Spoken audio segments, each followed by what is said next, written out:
What's going on, my guy? Not a whole lot. Just super excited to be here. Glad to be a small part of what I feel like can be something really big for you. Well, really big for a lot of people, because there's going to be a lot of people that get to do this and share their stories of how they serve others. Man, I appreciate you being here. This episode is all about you, man, honoring you as someone that serves other people. Let's just start this off. Everyone doesn't know you, man. Just tell us what's your story, man. Well, I'm a Christ-believing father of two who's been married to my wife, Karen, for 31 years, and I'm a teacher, mentor, head football coach of a middle school team. We have programs in our county, and been head coach of basketball before. I've assisted with track, coached baseball, you name it. I've kind of done a little bit of all of it. Wow. So yeah. So how long have you been doing what you're doing now? I've been teaching for roughly right at 20 years, I think now. Started off in corporate America first for about 10 years, and then teaching was a calling. Okay, so corporate America before teaching. Mm-hmm. Kind of walk us through that. What was that like? What was that transition like? It was very interesting because I worked for a company for 10 years. They relocated, and we basically trained our replacements. And I won't talk bad about them. They treated me great for 10 years. They just decided at the end that it was time to part ways, and transitioned from there to teaching. I was looking for jobs. My mom called me up and she said, "Hey, why don't you sell your house, move back in with your family, move back in with us, and finish your teaching degree?" So I did that. That's what I was called to do in the first place. Sometimes God just has to give you a little push because you're not doing what he wants you to do, and he changes your direction. So have you always wanted to be a teacher in a way, or? Always wanted to coach. If I couldn't play, I wanted to coach. I wanted to be as close to the sport as possible. Football is my passion. So I started coaching before I ever started teaching. I've been coaching for 28 years, give or take. Wow. So, okay. yeah. So what avenue did you use to start coaching?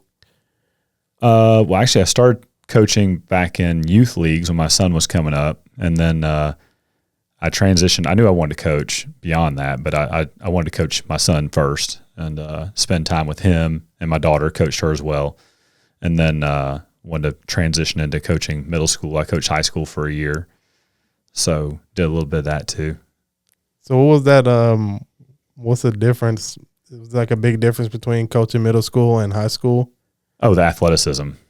They're bigger, faster, stronger, more intelligent. They understand the game better. So I would say that was probably the biggest transition. I had a great time. Had a running back I had for exactly one game. I coached my brother. My brother was the head coach of the high school, and I had a running back for one game. Kid had 4 carries, 125 yards, and 3 touchdowns. My brother said wasn't even out of the first quarter. It was actually in the second quarter. We weren't at halftime yet. My brother's like, "Pull him." I was like, "Yep, never seen that kid again." So I went to varsity next week, and I didn't see him again. So yeah. What was that like? It was just, it's one of those where your little brother is now your boss, and you're like, "Okay, see my running back, he's out. I'll find another one." So yeah, that's got to be an interesting dynamic. Your little brother being your boss, right? Yeah. So how was that like? Because obviously, that's your little brother. Was it hard to separate the family ties at some point in times from the professional ties?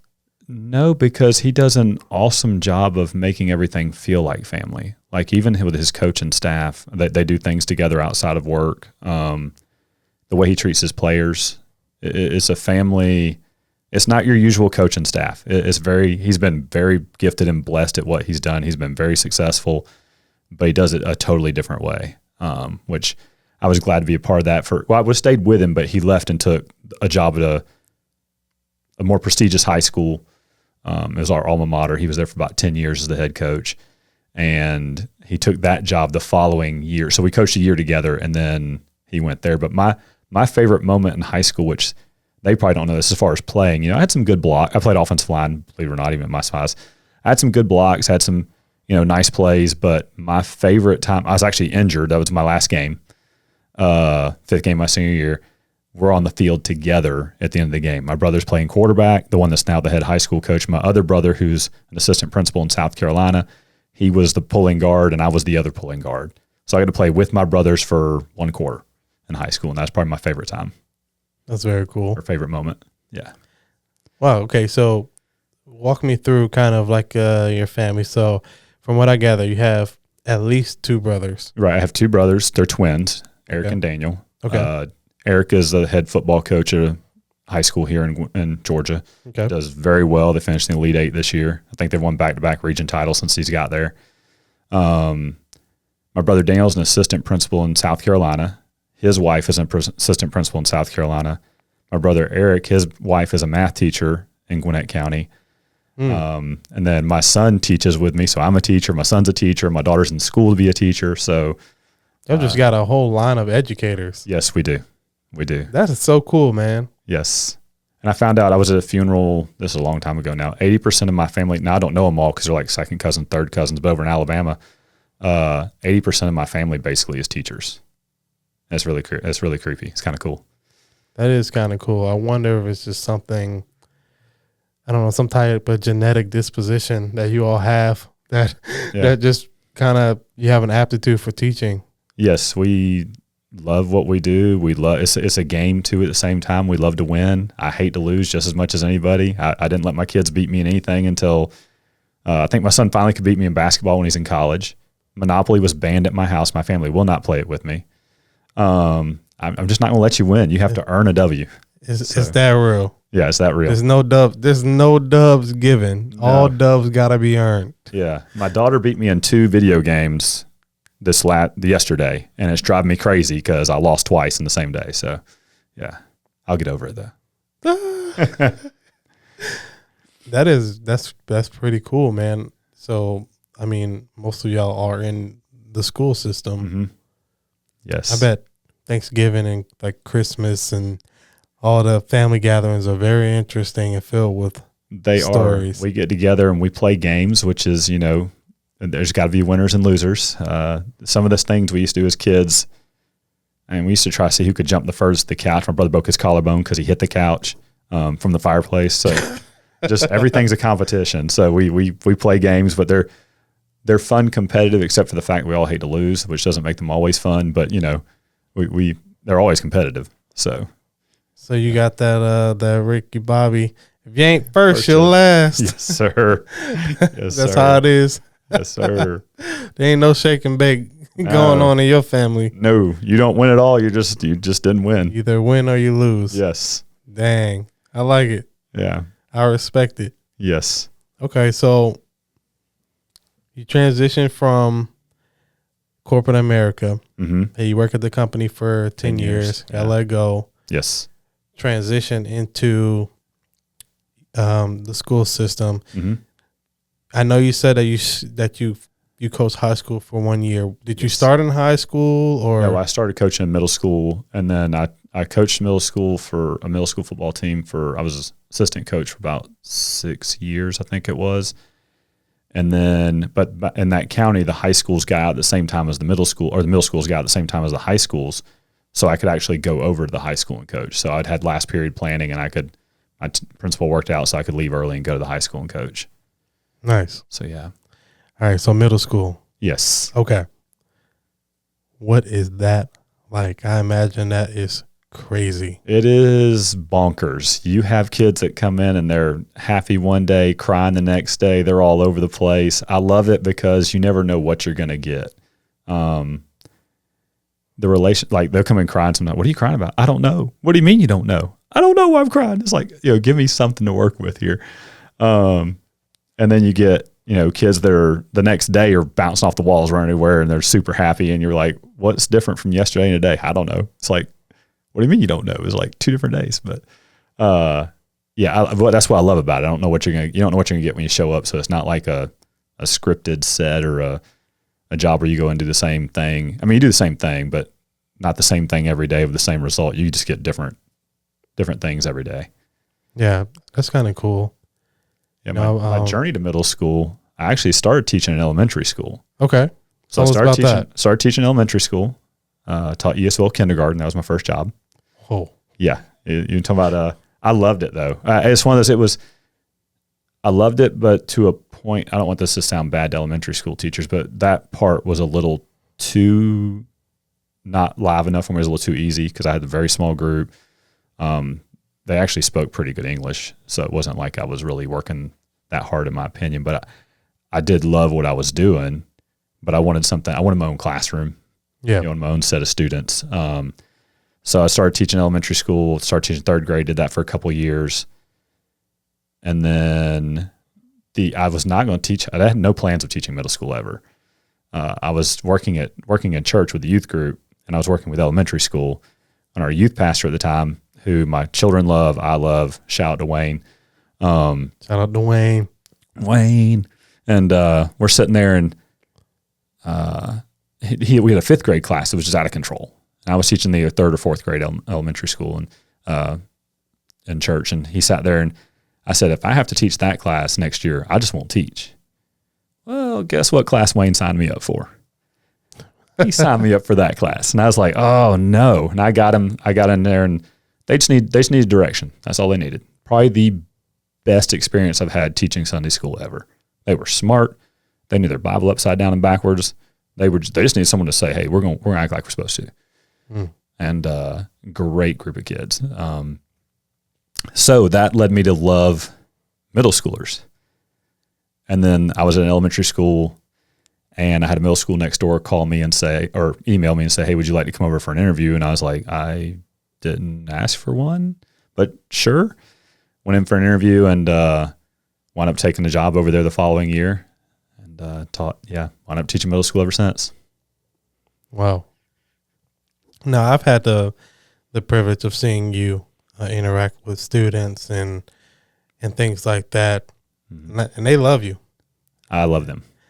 That's evident. It's clear that you do love them, and it shows. And it's really a magical thing. It's a privilege to be able to see the interaction between a teacher that really cares and students that really care. Yes. Because these kids are like all in your face. They're like they don't know what personal space is. No, I definitely have to work on the personal space with them because they get up all at you. Yeah.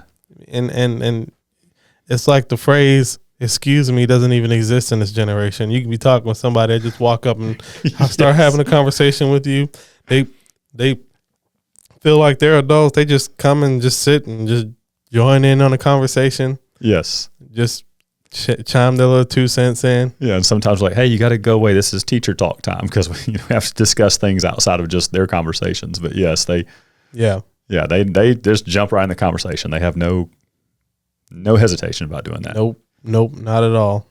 So talk to me about your current work environment. What's that like? I teach, without a doubt, at the best public school in the state of Georgia. There's not, in my opinion, I drive through, I live in one of the counties, so I don't technically count it, but I drive through 3 counties to get where I go to work.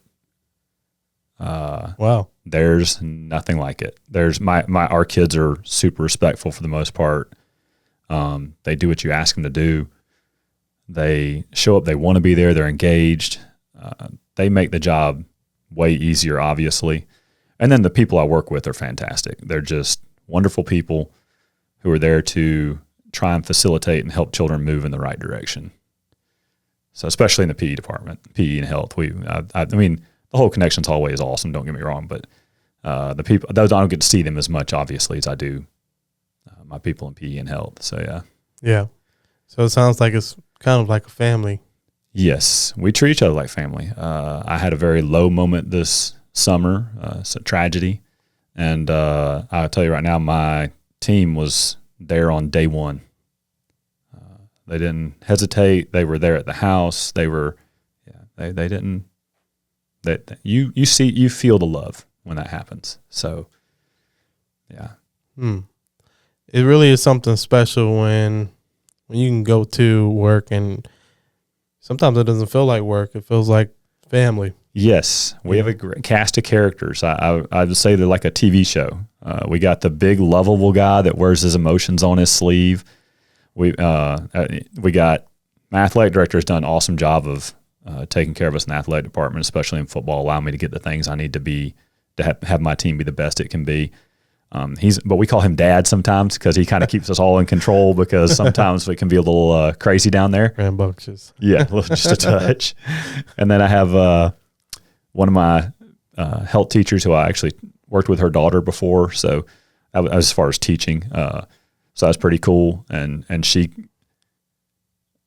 pretty much, when you come down to health teachers, there's not too many people that take it as seriously as she does. She does a great job down there with that. And then you have my coworker who she's a little out of control sometimes, dresses up in every single spirit wear. Even if it's not spirit wear day, she's going to be spirit wear somehow, some kind of way. She's the little sister that I think a lot of us didn't have because she acts just like the guys. She has a full-on just bazooka for an arm. We're playing dodgeball. Oof. May have experienced some scary moments there. Yeah, I think my crack rib might have finally healed from taking one of those dodgeballs. Yes, and I thought she would take it light on the kids. No. Oh, no mercy. No mercy. I mean, poor little people. Yes. I mean, if I can fill it with a bulletproof vest. Musical chairs. She yanked a chair out from under kid. Kid, wham, hit the floor.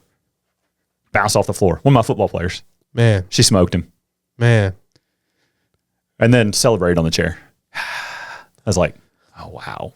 But yeah, she cracks me up. So she's spunky. You said she likes to wear spirit wear and like costumes and things like that. Costumes. She dressed up in this safari day. She dressed up as, he has been dubbed Howie the Hippo. Howie the Hippo may have assaulted myself, tried to eat small safari animals named children.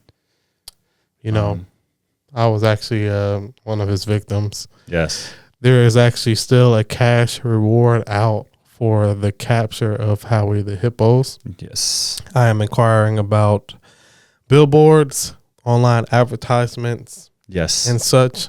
I hear you. Because I am serious about capturing this hippo. Yes. And I will go to any lengths. And the hippo's rider used weapons and dodgeballs and threw them at people. Yeah. Yeah. Yeah. Scary moments. I mean, I couldn't sleep for days. I hear you. After just that traumatic event. If you see his head is huge. Yes. You imagine a hippopotamus head coming at you? Yes. And then trying to swallow you whole. Scary. Getting head butted. Yeah. You know, there should be some type of sanction for his owner. I hear you. So, cash reward for the capture of Howie the Hippo. I hear you. So that's cool, man. You know, it's like I said before, I think it's a very rare situation when you really go to work and it doesn't feel like work. Correct. Yeah. But a combination with you feel like you're walking in your purpose, mm-hmm. and it not being a hostile environment. Right. I genuinely feel that very few people get to experience that kind of trifecta. Yes. I've been on both ends. You know, yeah. And I think it's very special. Oh, it is. It's a unique feeling. I've worked in corporate America where every day is you better be moving, better be getting stuff done. Not really worried about, the details of other people around you as much, other than just making sure they're doing their job right. And you're teaching them, because I used to train people in my company how to do all the specific things within our department. I was a manager for that department, and it wasn't so much about investing in them as much as it was just helping them learn how to get the job done. Yeah. Whereas that mindset shifted when I went into education, because then it's about teaching them to be the best they can be at whatever it is they're doing. If it's the best window washer, the best husband, the best parent, the best wife, the best across the board at what they can be. You're never going to be perfect, but trying to be the best of whatever you can be at all those different things. So it's a very different shift. I would love, someone's asked me before, would you ever go back into corporate America? And I was like, possibly, but it would have to be the same details of what I have now. What I mean by that is it has to give me the opportunity to invest in other people and make them better. at what they do, not just job necessarily. Help them be better at everything they do, not just be better at the job. That's the only way that would work for me. I wouldn't be willing to go back necessarily for any other reason. Why is that so important to you? Well, without throwing it too much, Christ has given me a lot of opportunities to be better at what I do. And I missed out on a lot of that early on because I was focused on myself. So to help other people be better, because society doesn't teach that. Society teaches grab what you want, get as much as you can, as fast as you can, no matter how you get it. Whether it's a good way to get it, a bad way to get it, just get as much as you can. And it never teaches them to make the people around them better in the process of what they're doing, which is really something I stress on my kids and weight training and on my football team and stuff. As I said, you're going to be business owners, you're going to be CEOs, you're going to be CFOs. You got a person that's struggling at work because they don't know how to do the job. Give them the opportunity to be better at the job. Send them back to school. Offer them to take classes in something they need to learn to make them better at what they do. Don't just get rid of them just because I'll just hire the next person instead. Because you never know. Giving people the opportunity to be successful around you could make you a whole lot better as a company than just hiring the next person. Yeah, that's real, man. I think when you have the mentality, if you want to go somewhere fast, then you go by yourself. But if you want to go far, then you can go with others. Mm-hmm. And any team is only as strong as its weakest link. Yeah, it's so true. Yep. So I think it's definitely important to build up other peoples that work closely with you, because at the end of the day, a lot of the times, their success is your success. Yes.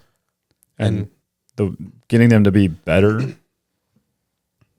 like what I mean by better, like say the football team this year, I had 5 offensive linemen. We had 6, we run with 6 offensive because we run with the tight end, but 5 of my offensive linemen had not played until this year. And we made the playoffs, did really well, had a shot at the championship, kind of lost that out. But those 5 players, just teaching them every single day that they could be better. What I mean by better is, hey, you're going to learn. You don't understand this yet. You'll learn it. You're fine. Don't worry about it. Coach, do you think I can play in high school? I know you can play in high school. You're just behind the other guys a little bit in the learning process, but you're there athletically and everything else. So they did a fantastic job. Let's talk about the influence that Christ has on you. Okay. In everything that you do in the workplace, because I know you mentioned Christ. Mm-hmm. So you don't have to hold back on that aspect. This is a platform where people can feel free to share what they want to share, to do what they want to, you know what I mean, to kind of be their authentic self. Well, let's be real. There's things, like I said before, I've said this in the past, it's easier to do the wrong thing. It's harder to do the right thing. Yeah. But Christ helps me, like, you're still going to have struggles as a human. You're never going to be perfect.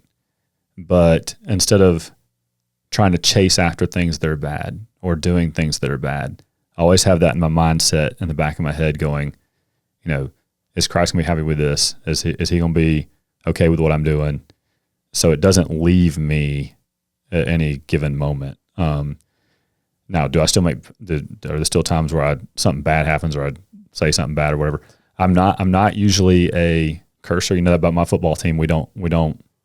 My coaching staff, we're not about that end of football. We're about my brother's the same way with his high school coaching staff. We're not about that. It's so I don't say a lot of bad words. I try not to do a lot of bad things, but all that is Christ centered. It's not just because I'm going, oh, well, if I just need to be a good person. Yeah. That's not the same mindset. You can be I know plenty of good people who aren't believers and so it's one of those where they do the right thing a lot of the time. I just know I was having the back of my mindset that I know Christ died for me and my sins and my imperfections. It doesn't mean I can live like I want to. It means I'm supposed to live like I'm supposed to. So that's powerful. Yeah.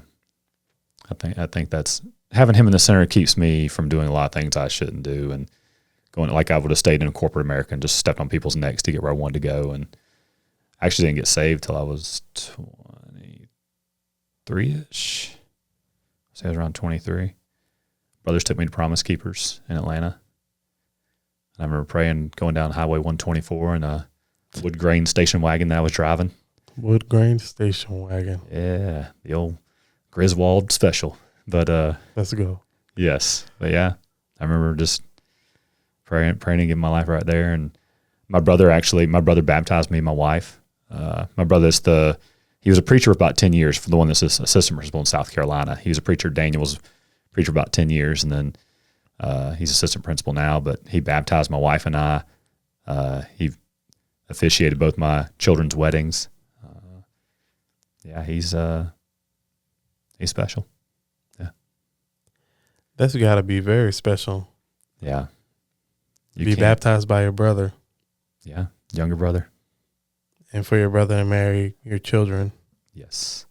Yeah, my brother got hit by the Holy Spirit. He got hit with a 2x4.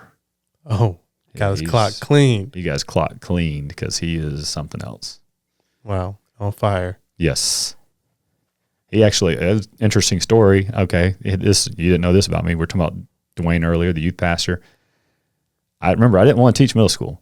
So middle school, they needed a youth pastor, like an intern, to teach on Wednesday nights. So it was big. The church was blowing up. Like Wayne had done a phenomenal job. So there's like 300 and something kids in high school, 100 and something kids in middle school. He's like, I can't do all this by myself. He's like, do you want to speak on Wednesday nights to the middle school? And I'll take the high school and we'll separate them in two different buildings. I'll give you a band. I'll take care of you. I'll help you out with stuff. And I was like, yeah, maybe not. There's no, I talk to kids, but not at this kind of magnitude, not this kind of level. Talking about Christ is way more powerful than talking about teaching. And, so my brother Daniel came over to my house, and he said, because I was debating. I was like, I don't know if I can do. I don't know if I'm not qualified to do this for one. I don't know if I can do this or not. And I was trying to talk every way out of it I could, convincing myself I shouldn't do it. My brother kind of looks at me at one point and he goes, "Why are you running?" I was like, "I'm not running. I'm standing right here." He's like, "You're running. You're running from what you're called to do." I was like, "Oh, okay, that hurts." You didn't have to point it out that point blank, but yeah. So I wound up teaching middle school there on Wednesday nights. Did that for a year, and then yeah. What was that experience like once you actually agreed to do it and then you actually kind of started doing it? Ooh, it was life altering, I guess. I dig through my Bible anyway, but I was digging on a different level at that point because it was one of those, I didn't want to mess up. Yeah. I was like, every time I got up there, God, don't let me mess this up. You get whatever you need out of it. You let me say whatever you want me to say, but don't let me jack this thing up. There's too many kids out here involved. Their future is involved. Don't let me screw this up. Yeah, I can definitely feel that for sure, because I personally believe it takes a special kind of person to minister to kids, to minister effectively to kids, because you have to be very intentional with how you speak to them and how you shepherd their hearts. No doubt. Right. That ultimately is going to be a big factor in how they develop spiritually. Absolutely. That's really cool. I did not know that. Yeah. That's another very little interesting fact. Yeah. Yeah. I mean, it's just like you find out the little things and then you're like, oh, here's that piece of information that I could put here. And now these things make so much more sense. Right. Yeah. You get what I'm saying? Right. I think that's the reason my heart for my students, my players is so big, because I know their future is way more than just school. It's way more than just an education. It's way more than just a sport. So I try and be at least a positive role model in that aspect. At least they see, and I tell them, I said, see, I've run into kids at Publix before and stuff. I don't live in the school district, but sometimes I do shop in the area. Yeah. I've run into kids at Publix and stuff and other places, and I'm like, I want them to see that outside of school. Now, when I taught in the small school district I used to teach, I saw them at Kroger all the time. My wife said, you never can get out. Just 30 minutes for you to get a pack of gum. I was like, well, if a kid asks me to talk, I'm going to talk. And she knew that. It wasn't like it was a hard thing. She was actually laughing about it. She's like, you can't get out anywhere. I was like, it's like, well, we live in a small community, but I want the kids to see that I'm the same person outside of school that I am in school. So I don't vary who I am from one place to the other as best I can. I think that's important for kids to see that whenever they have the opportunity. Mm-hmm.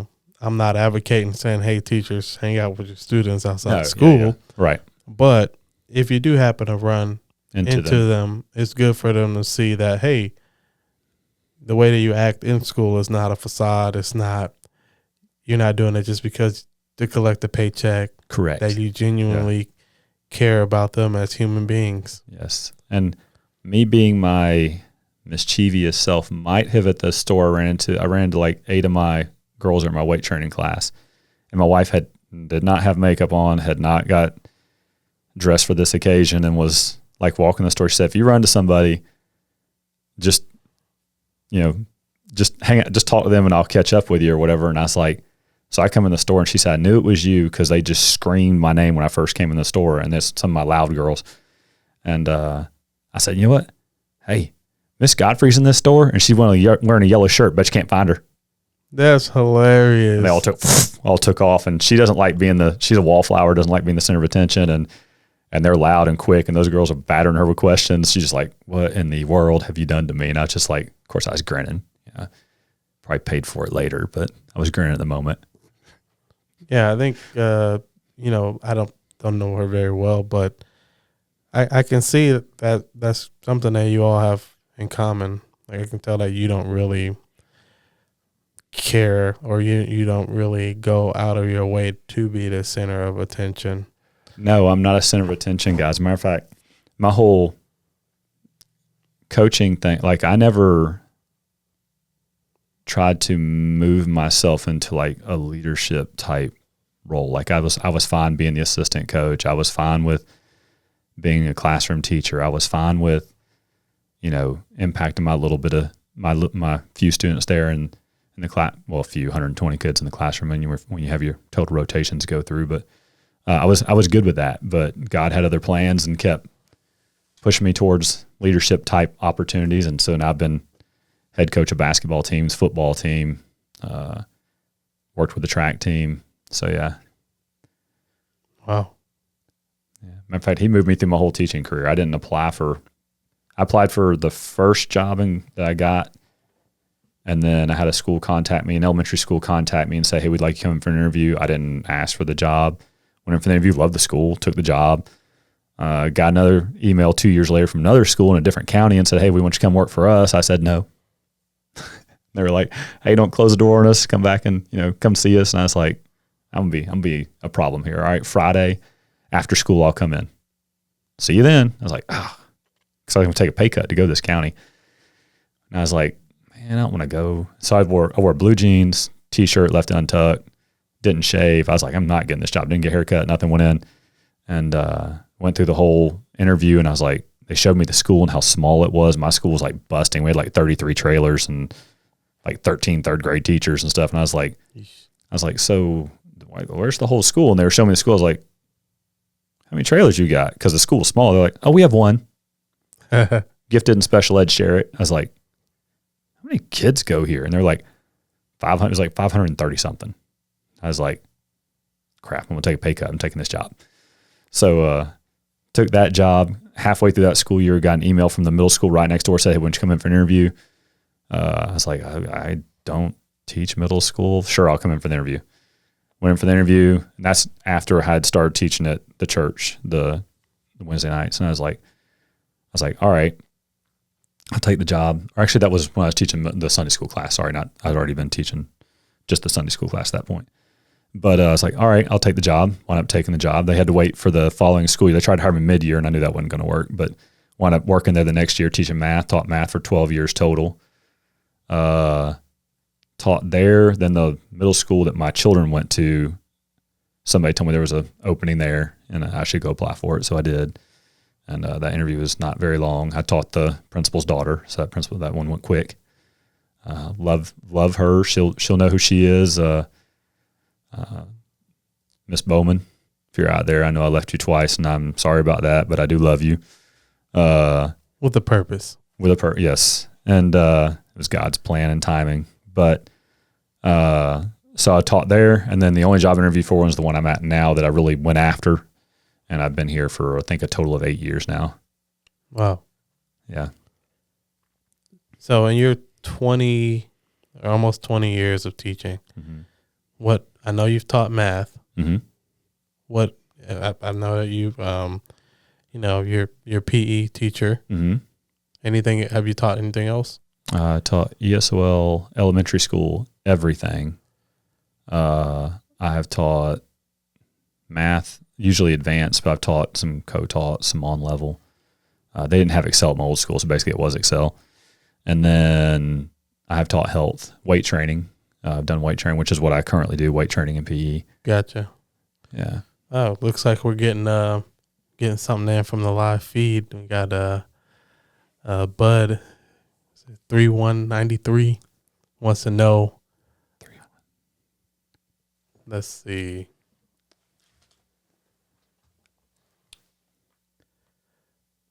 Bud. I used to call my son Bud. 3193 is my son's 3193 wants to know. Yeah, how much would your school have to pay you for you to teach health again? If they want to teach it full time, I want an extra 20. A little turd. So how long out y'all plan that? Oh man, let's just say when he found out you were going to be on the podcast, we might have done a little bit of scheming. Okay, I hear you. He's on to us, Bud. he probably has to get me back because, like I said, don't let him win anything. And I grew up with him. We had him as a teenager. We had him at 19, might have been 20. After I think back, but anyway, 19, 20 years old, had him. So I kind of grew up with him. Now he coaches with me, teaches with me. It's a unique experience that most people don't get. So my grandson comes see me at school sometimes, so that's cool too. Yeah. But yeah. I just think it's so cool that your whole pretty much most of your family, are educators. Yes. What was it like growing up, like as a kid for you? Like your parents, what did they do? My dad worked for Georgia Power for 41 years. Wow. 41. Drove to the same place for 41 years. They lived in the same house for 30-something, so he drove that same drive for over 30 years.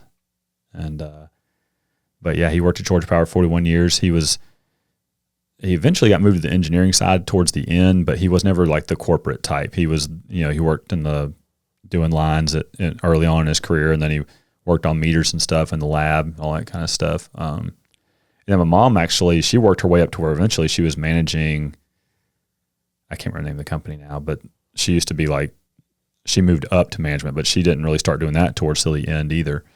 But she worked as a nurse first and then moved into that.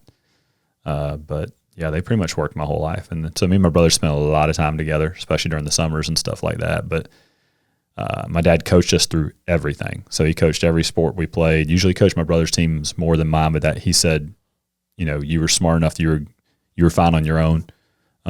He said, so he coached their teams most of the time. He coached mine occasionally, but mainly theirs. But we learned from him how to develop relationships, how to put kids in the right spot to be successful. Because some of the unique situations he used to put kids in, other coaches like, that's not going to work. Well, I'll be darned if it didn't. The guy won more than probably any of us combined as far as ratio of wins and losses. He pretty much dominated. Yeah. Wow. So service is, it's pretty much in your blood. Yes. Yeah. It seems like it. My dad coached kids from the time I can remember to me and my brother's coaching children now and teaching. And like I said, mentoring, doing the thing best we can. I got students I'm in contact with that have graduated high school that are now business owners, and I've got one that I haven't been in contact with. I got one that plays in the NFL, even though I still watch. I've watched him throughout his career. It's kind of interesting. I've got one that is a middle school head football coach of a private Christian school, and I was supposed to go to his wedding this summer, but I had something happen there. It kind of kept me from going. But we still talk. We call every now and then. We get together and eat lunch. Matter of fact, last time we ate lunch together, this was when he was still in college. His mom called him and my wife called me almost at the same time. We sat down at this restaurant at like 12 o'clock to eat lunch, and we were just catching up. And they're like, "Are you okay?" I'm like, "Yeah, I'm fine." And he's like, it's like same conversation. We're like, "Yeah, we're fine." I'm like, "Why?" And my wife's like, "It's 6 o'clock. It's time for dinner." I was like, "Oh, guess I'll come home." So, it was one of those. I love that kid, Cooper Kennedy. Shout out to you. You've done some great things. Shout out to Cooper. Yeah, one of my favorite students of all time. I mean, I've got several that are way up there. I got some that are at Lambert High School right now, and some that are still in college. I've got some that have gone to be adults. I've got one that I talked to. He's got a son of his own now, and he built his house recently. He's done great things, done a lot of work. So love my kids. I got one this year I love. I actually had a couple of them. I got a handful of them. But it's because they're grinders. They just refuse to quit. They will not quit. And that's what I love about them. That's very cool. So 20 years. Mm-hmm. How many years do you have to work to retire before you're like 30 as a teacher? 30 as a teacher, 30 years. 30 or age 60, I think, something like that. I don't really have a window of retirement right now. As long as I'm healthy, I don't plan on retiring until my wife can retire. So whatever that is, 65, 67. I don't have as long as I'm healthy and I'm able to do the things I need to do to help kids still be successful. I don't see a window of closure on that. Yeah. Yeah. Seems like you're where you're supposed to be. Yes. Yeah. God had to push me a couple times to get me where he wanted me to go, but I eventually got where he wanted me to go, I think. It's funny how that happens sometimes. Yes. Yeah. You think you have your plan, but then, even at your best plan could never amount to his plan for you. No. And some people's plans work out from like it's a line graph, point A to point B. It just goes just like that. My brother, for instance, he was like, as a high school sophomore, I think he was like 160 pounds at the time. I'm going to play college football. I'm going to come back to our alma mater, and I'm going to teach math, and I'm going to coach football. I'm going to get married straight out of college. I'm going to have my first kid, like 5 years after I graduate or whatever. I think he missed that plan by like 3 months. Wow. Yeah. So his line was pretty for the most part. Then mine, it was like, God, I want to do my own thing. Not I want to do your thing. I want to do my thing. Nope, can't do that. Go that way. Well, I'm going to go this way. Nope, go this way. Nope, go this way. Go that way. Sometimes I think he just takes it and goes like this and says, "You're going to go there." Take you that way. So, but yeah, I'm where I'm supposed to be. So I have one more question for you, and I've been asking this to, I would say, most of my guests. I just think it's a very interesting question. What would people be surprised to find out about you?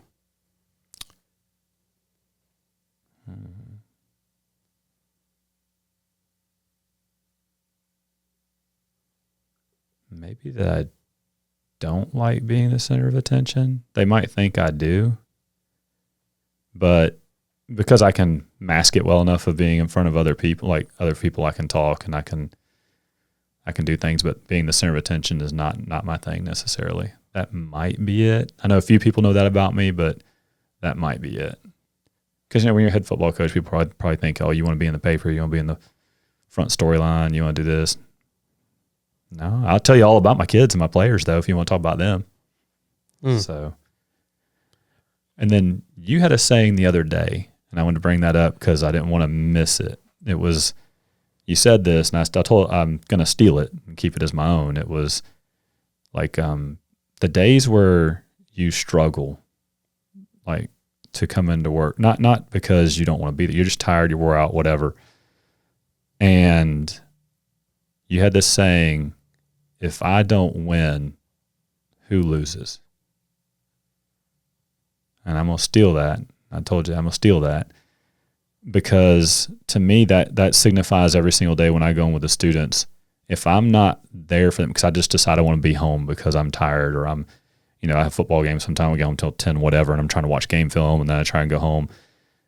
And it's like, if I don't come in and be the Mr. Godfree they expect every day, what kid loses the opportunity to gain something from that? Because sometimes their home lives are not what we think. Sometimes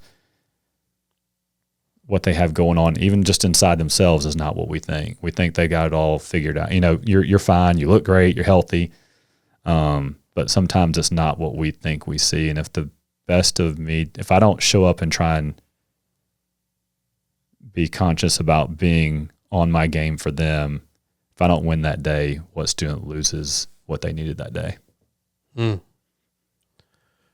That's very, I love your perspective on that.